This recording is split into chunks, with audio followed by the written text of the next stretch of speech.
ప్రియ దేవుని బిడ్డలారా, బైబిల్ చదవటం వినటం వల్ల మనలో విశ్వాసం పెరుగుతుంది. మన మార్గానికి త్రోవ చూపుతుంది. సమస్త జనులను శిష్యులనుగా చేయుడి మత్తయి 28:19 దేవుని వాక్యం తెలియచేస్తోంది. తెలుగు బైబిల్స్ను ఆర్ఆర్కే మూర్తి గారు రీసెర్చ్ చేసి విశ్లేషణ చేసిన బైబిల్లోని ప్రతి అధ్యాయాలను, వచనాలను వరుస క్రమంలో అనగా ఆదికాండం నుండి ప్రకటనా గ్రంథం వరకు ఇవ్వబడుతుంది. ప్రతి ఒక్కరూ ఆధ్యాత్మికంగా విశ్వాసంలో బలపడి మీ జీవితంలో ఎదుర్కొంటున్న సమస్యల నుండి విడుదల పొందండి. ప్రతి ఒక్కరూ మీ దీవెన టీవీని సబ్స్క్రైబ్ చేసి ఈ వాక్యాన్ని లైక్ చేసి మీ మిత్రులకు, బంధువులకు షేర్ చేయండి. దేవుని సువార్తను ప్రకటింపబడుటలో మీరు పాలిభాగస్తులు కండి. క్రీస్తునందు ప్రియ సోదరీ సోదరులారా, మీకందరికీ శుభం. చూడండి, భయం అనేది మనిషిని బందీని చేస్తుంది, విశ్వాసం విడుదల చేస్తుంది. భయం పక్షవాత రోగం లాంటిది, విశ్వాసం ఆధ్యాత్మికంగా క్రియాశీలమైంది. భయం నిరుత్సాహపరుస్తుంది, విశ్వాసం ప్రోద్బలాలనిస్తుంది. భయం రోగమైతే విశ్వాసం ఆరోగ్యం. భయం మనిషిని నిష్ప్రయోజకుణ్ణి చేస్తుంది, విశ్వాసం మనిషిని ప్రయోజకుణ్ణి చేస్తుంది. భయం నిరాశ నిస్పృహలను కలిగిస్తే, విశ్వాసం క్రీస్తునందు మనల్ని ఆనందమయులను చేస్తుంది. రండి ప్రార్థన చేసుకుందాం. కృపాసత్య సంపూర్ణుడవైన మా పరమ తండ్రి, నీకు మా హృదయపూర్వకమైన కృతజ్ఞతాస్తుతులు. నీవు మమ్మలను ఎంతో ప్రేమించి నీ ప్రియకుమారుడైన క్రీస్తునందు పరలోక విషయములలో ఆత్మ సంబంధమైన ప్రతి ఆశీర్వాదమును మాకు అనుగ్రహించావు. నీకే మహిమా ప్రభావములు యుగయుగములకు చెల్లునుగాక. మా శ్రోతలనందరినీ ఆశీర్వదించి వారికి కావలసిన ప్రతి దీవెన అనుగ్రహించుమని ప్రార్థిస్తున్నాము. మా శ్రోతలను ప్రతి ఒక్కరిని వ్యక్తిగతంగానూ కుటుంబాలుగాను దీవించండి. వారి పిల్లలను, బంధుమిత్రాదులను దర్శించండి. బాలబాలికలను దీవించండి. వారి భవిష్యత్తును తీర్చిదిద్దండి. క్రైస్తవ కుటుంబాలలో ఆధ్యాత్మిక నైతిక విలువలు పరిరక్షించబడాలని వారి కోసం ప్రార్థన చేస్తున్నాము. కుటుంబ సభ్యులందరూ నీ బిడ్డలై ఉండాలని, పరస్పర ప్రేమ సంబంధాలలో నీ బిడ్డలు వర్ధిల్లాలని వారి పక్షముగా విజ్ఞాపన చేస్తున్నాము. కుటుంబాలు బైబిలు అధ్యయనమందు, దాతృత్వమందు అభివృద్ధి చెందాలని ప్రార్థిస్తున్నాము. సంఘములను, సంఘ కాపరులను, ఉపదేశకులను బలపరచి ఆత్మ నింపుదలనిచ్చి ఆశీర్వదించండి ప్రభు. సంఘ క్షేమాభివృద్ధి కొరకు పరిచర్య ధర్మము క్రమముగా జరగాలని, ఆత్మల సంపాదనలో, సువార్తీకరణలో సంఘము అభివృద్ధి చెందాలని ఎంతగానో ప్రార్థిస్తున్నాము. మా దేశమును, దేశ ప్రజలను, పరిపాలకులను, అధికారులను, ప్రజానాయకులను దీవించండి. దేశమందు అరాచకములు, దౌర్జన్యములు జరగకుండా అరికట్టండి. అన్ని రంగాలలో దేశ పురోభివృద్ధి కలుగునట్లు నడిపించండి. సైతానీయ దుష్ట శక్తులను అరికట్టమని, కరువు కాటకముల నుండి, అంటువ్యాధుల నుండి, ప్రమాదముల నుండి దేశ ప్రజలను కాపాడుమని, నేటి వాక్య అధ్యయన ఆశీర్వాదములు మాకందరికీ దయచేయుమని మా ప్రభువును ప్రియ రక్షకుడునైన యేసుక్రీస్తు వారి దివ్యనామమున ప్రార్థించి వేడుకుంటున్నాము మా పరమ తండ్రి. ఆమేన్. ప్రియ సోదరీ సోదరులారా, మీ బైబిళ్లు తెరవండి. ఈరోజు మన పాఠం లూకాసు వార్త 4వ అధ్యాయం 31 నుండి. సావధానంగా వినండి.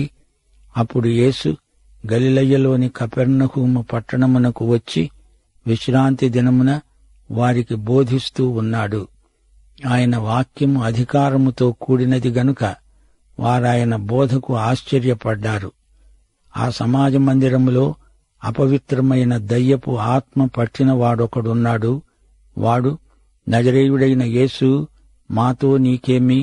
మమ్ములను నశింపచేయడానికి వచ్చావా? నీవెవడవో నేనెరుగుదును, నీవు దేవుని పరిశుద్ధుడవు అని బిగ్గరగా కేకలు వేసింది. అందుకు యేసు అన్నాడు, ఊరుకో, ఇతణ్ణి వదిలిపో. యేసు గద్దించగా దయ్యము వానిని వారి మధ్యను పడదోసి వానికి ఏ హాని చెయ్యకుండా వదిలిపోయింది.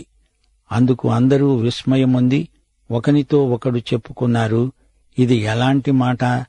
ఈయన అధికారముతో బలముతో అపవిత్రాత్మలకు ఆజ్ఞాపించగానే అవి వదిలిపోతున్నవే.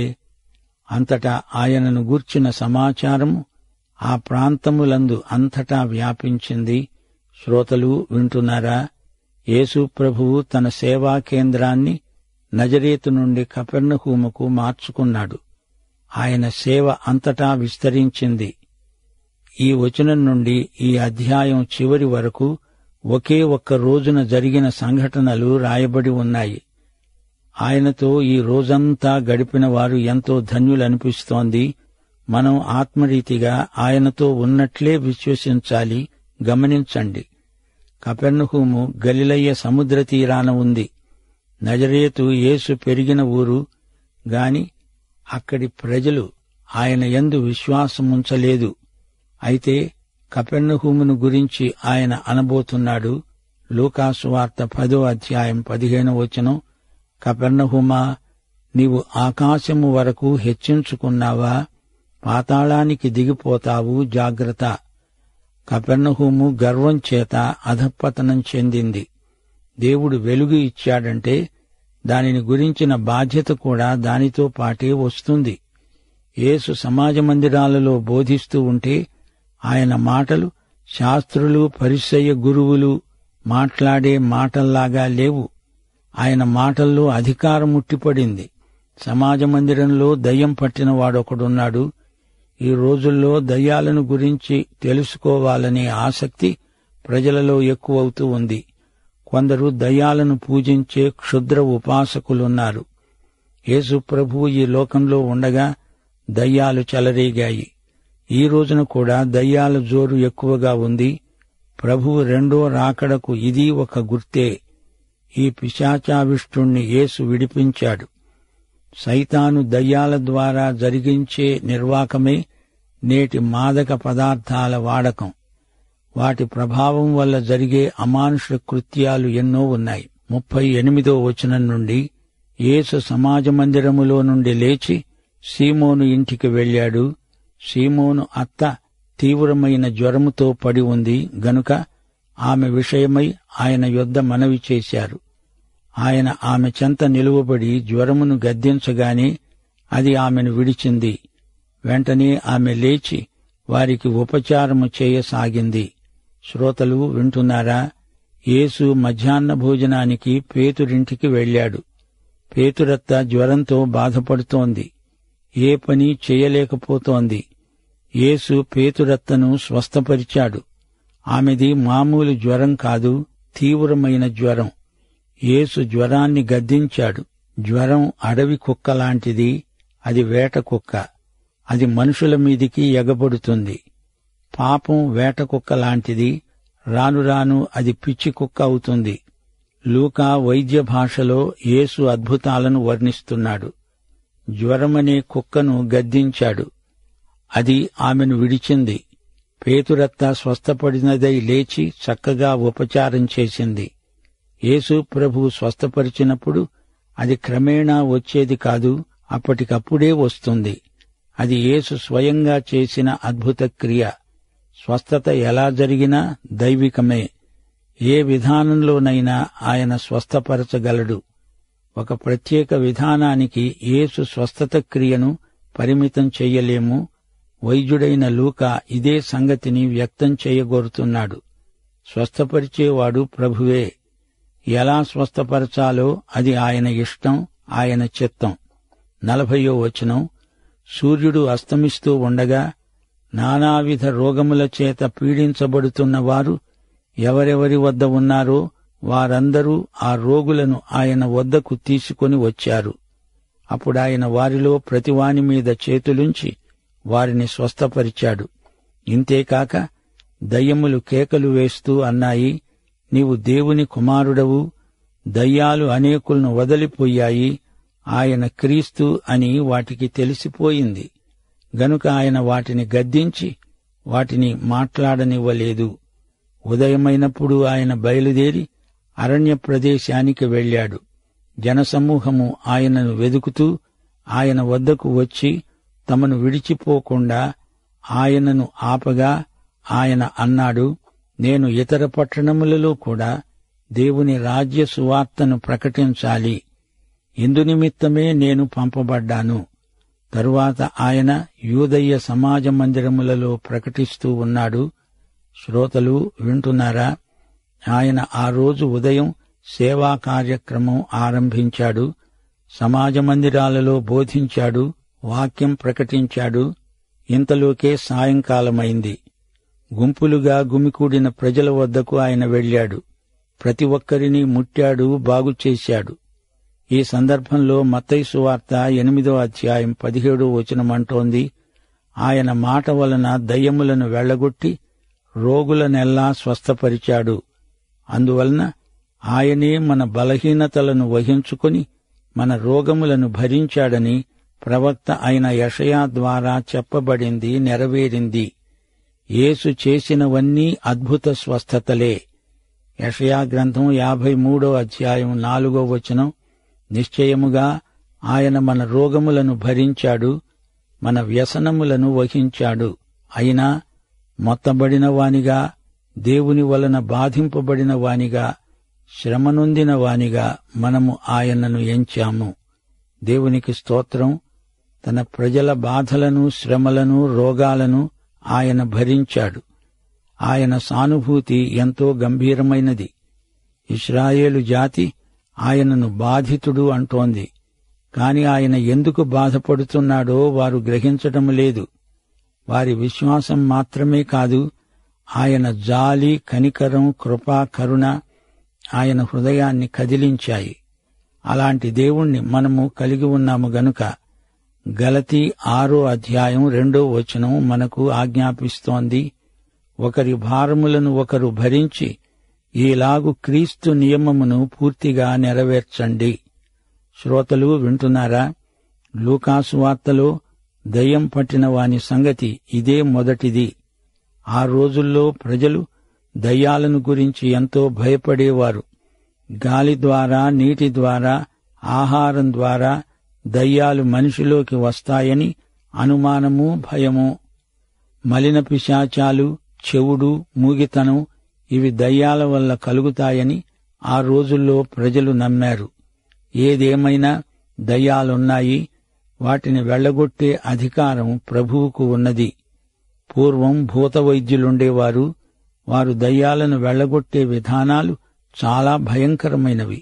ప్రజల మూఢనమ్మకాలను వారు సొమ్ము చేసుకుంటారు. యేసు ప్రభువు దేవుని కుమారుడు.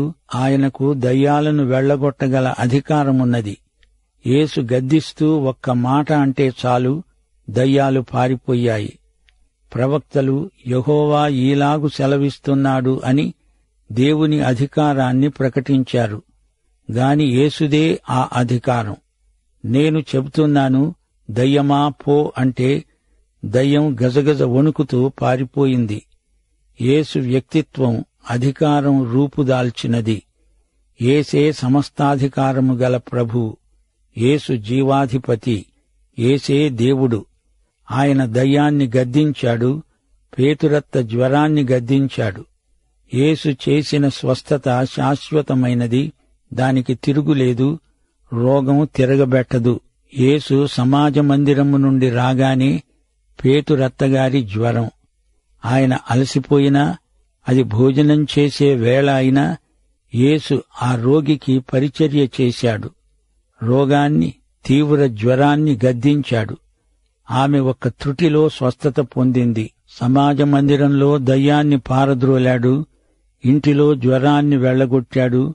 జనం ఎక్కువగా ఉన్న చోట గుర్తింపు కోసం అద్భుతాలు చేయటం కాదు, ఇంట్లో ఒంటరిగా ఉన్న ఒక్క వ్యక్తినైనా సరే, ఎప్పుడైనా సరే స్వస్థపరుస్తాడు యేసు. పేతురత్తను స్వస్థపరిచాడు. పేతురత్త జ్వరం పోగానే వెంటనే ఆమె పరిచర్యలో పాల్గొన్నది, వంట చేసింది. యేసుకు తదితరులకు వడ్డించింది. స్వస్థత అంటూ ఆర్భాటమేమీ లేదు. దేవుడిచ్చిన బలాన్ని, ఆరోగ్యాన్ని యేసు సేవలో వినియోగించింది. ప్రియ శ్రోతలు, లూకాసు వార్త 4వ అధ్యాయంలోని యేసును మరోసారి మీ ఆత్మనేత్రాలతో చూడండి. ఆయన మహావిజేత. సైతానును పూర్తిగా ఓడించాడు. శోధనలు ఆత్మపూర్ణులకే ఎక్కువగా వస్తాయి. యేసు ఒక విజేతగా మనలో ఉన్నప్పుడు విరోధి మనకు పాదాక్రాంతమవుతాడు. శోధించబడడం పాపం కాదుగాని శోధనలకు లొంగడం పాపం. సైతాన్ అంటాడు, అంతా నీకిస్తా. వాడిచ్చేదేమిటి? క్రీస్తునందు మనకు అన్నీ ఎప్పుడో ఇవ్వబడినవి. 1 కొరింథీ 3వ అధ్యాయం 21 నుండి 23వ వచనం వరకు దేవుడంటున్నాడు, సమస్తము మీవే.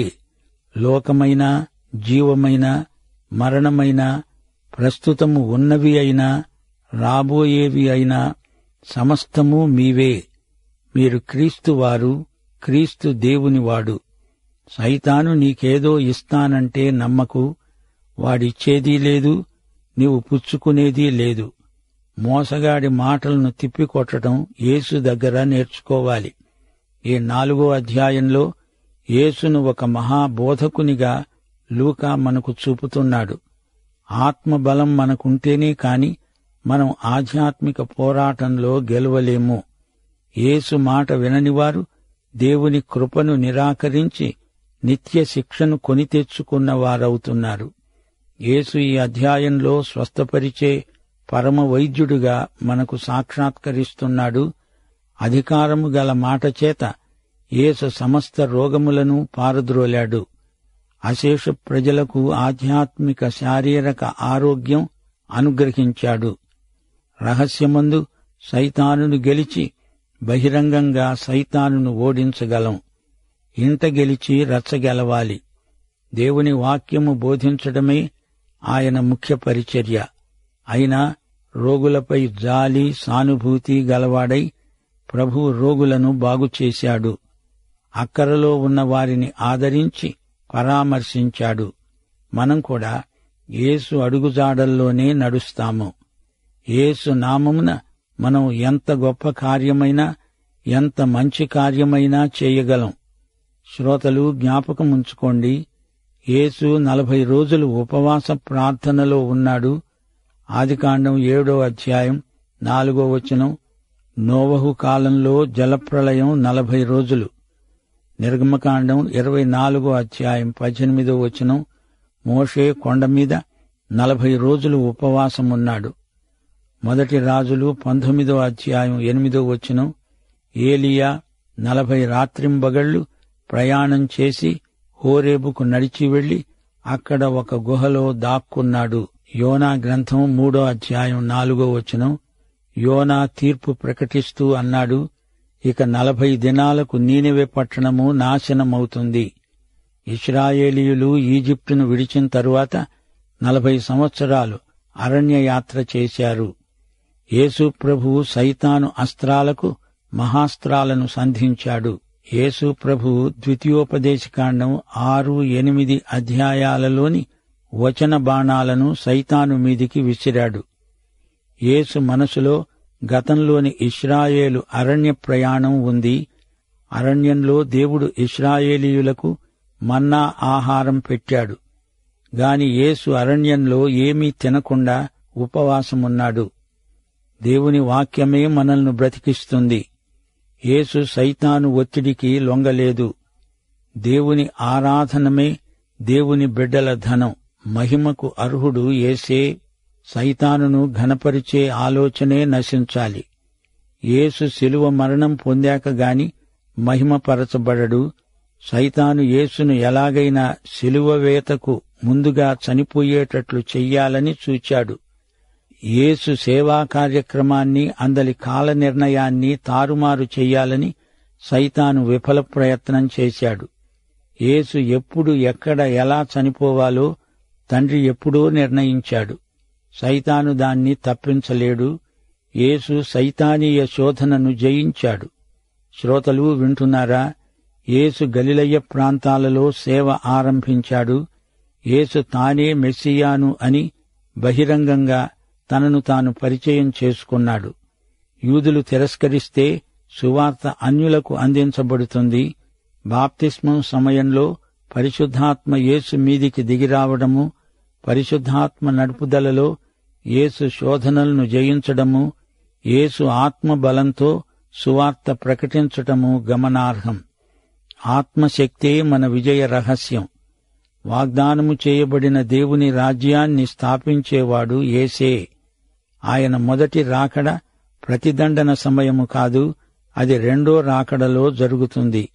అందుకే యేసు ఆ వచనం చదవలేదు. హితవత్సరాన్ని అనగా రాజ్య సంస్థాపన కాలాన్ని యేసు ప్రకటించాడు. యేసు మాటలు కృపాసహితమైనవి. కొందరు యేసు అధికారాన్ని సవాలు చేశారు. యోసేపు కుమారుడివి, మా మధ్య బాలుడివై తిరిగిన వాడివి, నీవు మెస్సీయావా అని వారు వేలుపెట్టి చూపుతున్నారు. సారెపతు విధవరాలు, ఏలియా వృత్తాంతం 1 రాజులు 17వ అధ్యాయం 8 నుండి 16వ వచనం వరకు ఉన్నది. ప్రభువు దీన్ని వారికి జ్ఞాపకం చేశాడు. అలాగే ఎలీషా, సిరియావాడైన నయమాను ఉదంతం 2 రాజులు 5వ అధ్యాయం 1 నుండి 19వ వచనం వరకు ఉంది. అది కూడా ప్రభువు వారికి గుర్తు చేశాడు. యూదులు నిరాకరిస్తే అన్యులు అంగీకరిస్తారు. నష్టపోయేది ప్రభువు కాదు, యూదులే. ఈ మాటలు వింటున్నప్పుడు యూదులు ఉక్రోషంతో రెచ్చిపోయారు. యేసును చంపాలని చూచారు గాని వారి తరం కాలేదు. యేసు ఆ ప్రమాదం నుండి తప్పించుకున్నాడు. యేసు తన అధికారాన్ని రుజువు చేయడానికి వాక్యాన్ని బలంగా బోధించాడు, స్వస్థతలు జరిగించాడు. కపెర్నహూములో యేసు దయ్యం పట్టిన ఒక వ్యక్తికి విడుదల ప్రసాదించాడు. కపెర్నహూము పేతురు, అంద్రెయ్యల ఊరు. యేసు దయ్యాన్ని అధికారపూర్వకంగా గద్దించడము, దయ్యం వదిలిపోవడము జనులలో ఆశ్చర్యం కలిగించింది. యేసు ప్రబోధాలు వారి హృదయాలలో గొప్ప సంచలనం కలిగించాయి. దయ్యం యేసును గుర్తించింది. దయ్యం యేసును నజరేయుడైన యేసు అని సంబోధించింది. యేసును దేవుని పరిశుద్ధుడు అని పేర్కొన్నది. అలాగా కేకలు పెట్టే దయ్యాలు సువార్తల్లో కనిపిస్తాయి. యేసు దయ్యాలను, పిశాచాలను, అపవిత్రాత్మలను వెళ్లగొట్టాడు. యేసు అధికారాన్ని ప్రజలు గుర్తించారు. దయ్యాల మీద కూడా ఆయనకు అధికారమున్నది. ఆయన కీర్తి ఆ పరిసరాల్లో వ్యాపించింది. పేతురత్త జ్వరం విషయం మత్తయి, మార్కు సువార్తల్లో కూడా రాయబడి ఉంది. దయ్యం తాను పట్టిన వ్యక్తికి ఎట్టి కీడు చేయకుండా వెళ్లిపోయింది. పేతురత్త జ్వరం అప్పటికప్పుడే పోయింది. జ్వరం తాలూకు బలహీనత కూడా ఆమెలో ఏమాత్రమూ లేదు. వెంటనే లేచి ఆమె పని చేయసాగింది. యేసు చేసిన స్వస్థతలోని రహస్యమిదే. రాత్రనక పగలనక రోగులు తండోపతండాలుగా వచ్చి పడుతున్నారు. అది రాత్రివేళ. సూర్యాస్తమయంతో సబ్బాతు దినం గడిచిపోతుంది. సబ్బాతు రోజు రోగులను మోసుకొని అలా తేకూడదు అని పరిసయ్యులు అభ్యంతరాలు చెబుతారు. అది వారి తరహా. నీవు దేవుని కుమారుడవు అని దయ్యాలు కేకలు వేస్తుంటే యేసు ప్రభువు వాటిని నోర్ముయ్యండి అన్నాడు. దయ్యాల గుర్తింపు ఆయనకెందుకు? ఆయనను ప్రజలు అంగీకరించాలి. దయ్యాలు దేవుణ్ణి స్తుతించవు. స్తుతించాయి అంటే అది అక్కసుతో పెట్టే కేక మాత్రమే. దయ్యాలకు రక్షణ లేదు. ప్రజల కోసమే యేసు శిలువ మీద చనిపోయాడు. యూదేతర జాతులకు కూడా నేను సువార్త ప్రకటించాలి అన్నాడు యేసు. లూకా సువార్త 4వ అధ్యాయం 42 నుండి 44వ వచనం వరకు. ప్రభువు ప్రధానోద్దేశ్యం వాక్య సువార్త ప్రకటించటం. దాని తర్వాతనే స్వస్థత గాని మరే పరిచర్య గాని. ఆయన ఎంతో కనికరము గలవాడు, సానుభూతి గలవాడు. యేసు విషయమై అభ్యంతరపడనివాడు ధన్యుడు. మనం ప్రభు యొక్క హితవత్సరాన్ని ప్రకటించాల్సిన సమయమిదే. ప్రియ శ్రోతలు, ముగింపులో ఈ పాఠంలోని ముఖ్యాంశాలు మననం చేసుకుందాము. యేసు మాటే మనకు ఏకైక ప్రమాణం. యేసు మాట్లాడేటప్పుడు నేను చెబుతున్నాను అని సాధికారంగా ఆయనే చెప్పగలడు. యూదులు సూర్యాస్తమయం నుండి సూర్యాస్తమయం వరకు ఒక రోజు అని లెక్కిస్తారు. యేసు ఎవరో దయ్యాలకు బాగా తెలుసు. యేసు బోధ చేసింది ప్రజాభిమానం పొందటం కోసం కాదు, తన తండ్రి మహిమ కోసం. నజరేతు కపెర్నహూముల్లో తనను అంగీకరించని ప్రజలకు ప్రభు సారెపతు సిరియా ప్రాంతాలను జ్ఞాపకం చేశాడు. అవి అన్య ప్రాంతాలు, ఏలియా ఎలీషా పనిచేసిన ప్రాంతాలు. ఏలియా సారెపతు విధవరాలిని ఎలా ఆదుకున్నాడో, ఎలీషా నయమాను స్వస్థతకు ఎలా సాధనమయ్యాడో ప్రభువు వారికి చరిత్రలో నుండి పాఠం చెప్పాడు. యేసు చేస్తున్న అద్భుతాలు విశ్వాసులను బలపరచటానికి, అంతేకాని అల్ప విశ్వాసులను తృప్తిపరచడానికి, మెప్పించడానికి కాదు. సోదరీ సోదరులారా, ప్రియ శ్రోతలారా, వింటున్నారా? నజరేతులో యేసు ప్రకటించిన సువార్త ప్రణాళికను మరచిపోకండి. ప్రభు ఆత్మ నా మీద ఉన్నది, సువార్త ప్రకటనార్థమై ప్రభువు నన్ను అభిషేకించాడు, ప్రభు హితవత్సరము ప్రకటిస్తాను. పాఠం ఇంతటితో సమాప్తం. దైవాశీస్సులు. ఆమేన్.